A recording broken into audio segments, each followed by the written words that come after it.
Excelpreneur. Tout serait plus facile si on pouvait très bien connaître les gens qui nous entourent.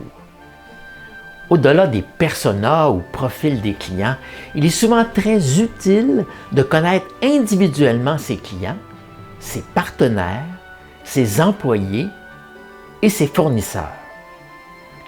Cependant, on ne peut pas leur faire passer des tests de personnalité à chacun, bien sûr. Aujourd'hui, je vous propose une méthode beaucoup plus simple et rapide pour connaître les personnes clés gravitant autour de votre entreprise. Voyons cela ensemble avec un petit exercice super instructif. Pour celui qui sait écouter et lire, les gens sont des livres ouverts. En effet, les gens ne parlent que de ce qui les intéresse et parlent des traits de personnalité qui sont les leurs. Quelqu'un de bon parlera de la bonté chez les autres. Quelqu'un qui s'intéresse à l'argent parlera de l'argent des autres. Quelqu'un cherchant à faire un bon travail remarquera le bon travail des autres, et ainsi de suite. En résumé, on ne parle uniquement, ou presque, de ce que l'on connaît ou ressent. À partir de ce constat, il est très facile de connaître quelqu'un. On lui demande de parler des autres. Une personne ne remarque chez les autres que ce qu'il voit en lui-même.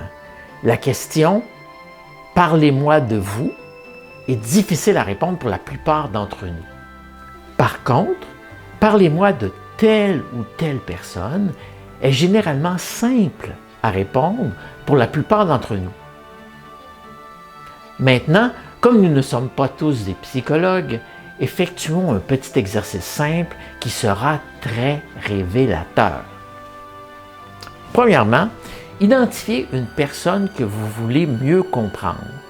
Ça peut être un associé, un partenaire d'affaires, un client. Regardez ensuite ses 20 dernières publications sur les réseaux sociaux.